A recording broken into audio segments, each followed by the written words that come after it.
தந்தை, மகன், தூய ஆவியின் பெயராலே ஆமேன். மூவொரு கடவுளுடைய அருளும் ஆசீரும் பாதுகாப்பும் வழி நடத்துதலும் உங்களோடு இருப்பதாக. பாஸ்கா என் கிழமைகளில் செவ்வாய். இயேசுவில் என் அன்பு சொந்தங்களே, இறையரக்காண்டுடைய திருவிழாவை சிறப்பிப்பதற்கு முன்னால் இந்த நவநாட்களிலே நாம் பயணித்துக் கொண்டிருக்கின்றோம். இந்த நாட்களிலே ஆண்டவருடைய அளவிட முடியாத இரக்கத்தினுடைய அன்பை முழுமையாய் சுவைத்து அந்த இரக்கத்துக்கு எதிராக செய்த குற்றம் குறைகளுக்காக மன்னிப்பை வேண்டி தடையாக இருக்கிற தடைகளை அருட்சாதன வழியாக நீக்கிவிட்டு முழுமையாக இறைவனுடைய இதயத்தின் அருகிலே வந்து அந்த இதயத்திலிருந்து சுரந்தோடுகின்ற ஆசீர் மிகுந்த மீட்பின் கொடைகளை முழுமையாய் பெற்று வாழ்ந்திட முயற்சிப்போம், தயாரிப்போம். இதோ இந்த நாட்களில் நாம் எதை செய்ய வேண்டும் என்பதைத்தான் இன்றைய வார்த்தை நமக்கு மிக தெளிவாக சொல்லி காட்டுகிறது. நாங்கள் என்ன செய்ய வேண்டும்? பேதுருடைய வார்த்தையை கேட்ட, அவருடைய வார்த்தையால் உள்ளம் குத்தப்பட்ட, வாழ்க்கையிலே மாற்றத்தை எதிர்பார்த்து கொண்டிருந்த மக்கள் பேதுருவை வார்த்தை கேட்டது, நாங்கள் என்ன செய்ய வேண்டும்? இது ஏதோ சாதாரண ஒரு வார்த்தை அல்ல, வாக்கியம் அல்ல. இந்த வாக்கியத்தினுடைய பல உணர்வுகள் பின்னி பிணைந்து இருக்கின்றன. ஒருவர் கஷ்டப்பட்டு கொண்டிருக்கின்ற பொழுது, நைந்த நிலையில் இருக்கின்ற பொழுது, அவரை பார்க்கின்ற பொழுது, இவருக்கு நான் ஏதாவது செய்ய வேண்டும், இவருக்கு நான் என்ன செய்ய முடியும் என்று சொல்லி உள்ளத்தில் எழுகின்றது அல்லவா? இரக்கத்தை, பரிவினை உருவாக்க ஆரம்பிக்கின்றது. எனவேதான் தன்னை தேடி வந்த மக்களுக்கு இயேசு அவர்கள் பசியோடு இருப்பதைக் கண்டு, 3 நாட்கள் தன்னோடு இருப்பதைக் கண்டு, இவர்களுக்கு நான் ஏதாவது செய்ய வேண்டும் என்று சொல்லி அப்பத்தை பழுகச் செய்தார்.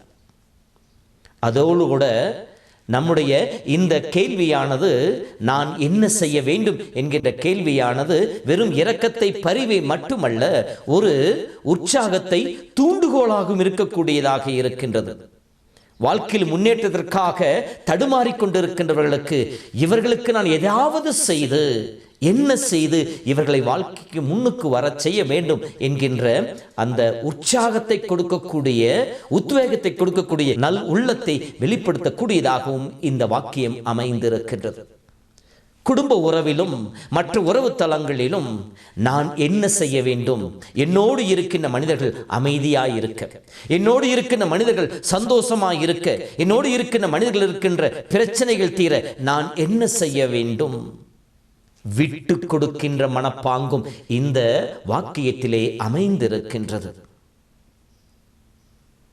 பிறருடைய நம்பிக்கையை நிவர்த்தி செய்கின்ற, பூர்த்தி செய்கின்ற ஒரு வாக்கியமாகவும் இந்த வாக்கியம் அமைந்திருக்கின்றது. லூக்கா புத்தகம் 18 படிக்கின்ற பொழுது, பார்த்திமேயு இயேசுவை நோக்கி கதறிக்கொண்டு வருகின்ற பொழுது இயேசு அவரை பார்த்து கேட்கின்றார், உனக்கு நான் என்ன செய்ய வேண்டும் என சொல்லி நீ விரும்புகின்றாய் என்று சொல்லி பிறருடைய விருப்பத்தை, பிறருடைய ஆசையை, பிறருடைய நம்பிக்கை நிறைவேற்றி கொடுப்பதாகவும் இந்த வாக்கியம் அமைந்திருக்கின்றது.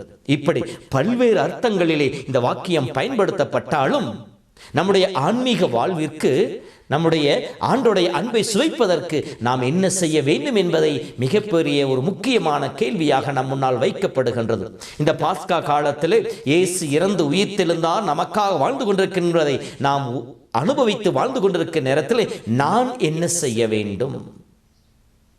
அறியாமல் செய்த தவறை அவர்கள் ஏற்றுக்கொள்ளவும் பேதுரு அவர்களுக்கு சொல்லிக் கொடுக்கின்ற வாக்கியங்கள் என்ன என்று சொல்லி பார்க்கின்ற பொழுது, முதலாவதாக பேதுரு சொல்வது, மனம் மாறுங்கள், இயேசு கிறிஸ்துவில் நம்பிக்கை வையுங்கள், அப்பொழுது தூய ஆவியை கொடையாக பெற்றுக்கொள்வீர்கள், நீங்கள் கடவுளுக்குரிய பிள்ளையாக மாற்றப்படுவீர்கள், தொலைவில் இருக்கிற நீங்கள் இயேசுவின் அருகிலே கொண்டு வரப்படுவீர்கள் என்கின்ற வழிமுறைகளை சொல்லி காட்டுகின்றார்.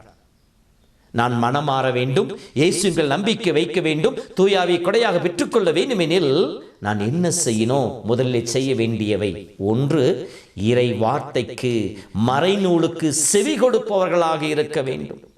பேதுருவின் வார்த்தையை அவர்கள் கேட்டார்கள், அந்த கேட்ட அந்த வார்த்தையானது வெறும் புறச்செவியை மட்டும் தொடவில்லை, மாறாக அவருடைய உள்ளத்திலே ஊன்றப்பட்டது. நல்ல நிலத்தில் விதைக்கப்பட்ட விதையை போல இந்த வார்த்தையோட உள்ளத்திலே ஊன்றப்பட்டது. ஊன்றப்பட்டவுடன் அந்த வார்த்தை அவருடைய உள்ளத்திலே செயல்பட ஆரம்பித்தது. 2 தீமோத்தேயு புத்தகத்தில் 3:17 படிப்பதை போல ஆண்டவருடைய வார்த்தை மறைநூல் அனைத்தும் நமக்கு கற்பிக்கின்றது, கண்டிக்கின்றது, நெறிப்படுத்துகின்றது, நேரிய வாழ்வதற்கு நமக்கு வழிகாட்டக்கூடியதாக இருக்கின்ற சொல்லப்படுகின்றது. இவரே 4:12 ஆண்டவருடைய வார்த்தை உயிருள்ளது, ஆற்றல் வாய்ந்தது, இரு பக்கம் கருக்கு வாய்ந்த எந்த வாளினும் கூர்மையானது, உள்ளத்தின் உள்ளாலம் வரை ஊடுருவி பாயக்கூடியது. இப்படி அவருடைய உள்ளத்திலே ஊடுருவப்பட்ட வார்த்தையானது செயல்பட ஆரம்பிக்கின்றது. உள்ளம் குத்தப்பட்டவர்களாக தாங்கள் தவறி போன, தாங்கள் செய்த தவறினை நினைத்து மனம் வருந்துகின்ற, மன்னிப்பை கேட்கின்ற அந்த இதயம் அவர்களுக்கு உருவாகின்றது. இப்படி இறை வார்த்தை செயல்பட்டவுடன் தான் அவர்கள் கேட்கின்றார்கள், நாங்கள் என்ன செய்ய வேண்டும் என்று சொல்லி.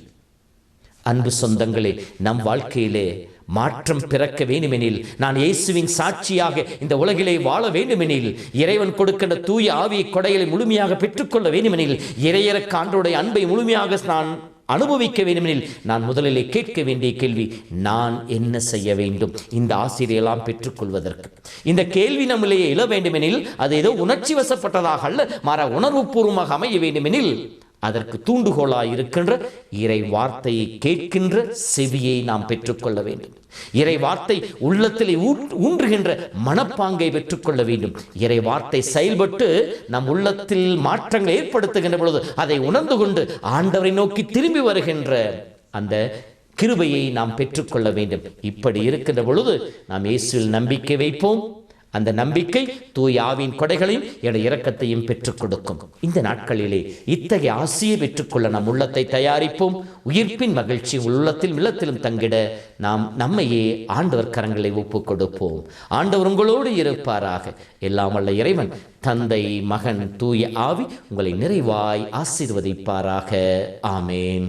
உயிர்த்தார் இயேசு, உயிர்த்தார், சாவை வென்று உயிர்த்தார். உயிர்த்தார் இயேசு, உயிர்த்தார், மீட்பை தந்து உயிர்த்தார். சந்தோஷ கீதங்கள் நாம் பாடுவோம், அல்லேலூயா என்று துதி பாடுவோம். சந்தோஷ கீதங்கள் நாம் பாடுவோம், அல்லேலூயா என்று துதி பாடுவோம்.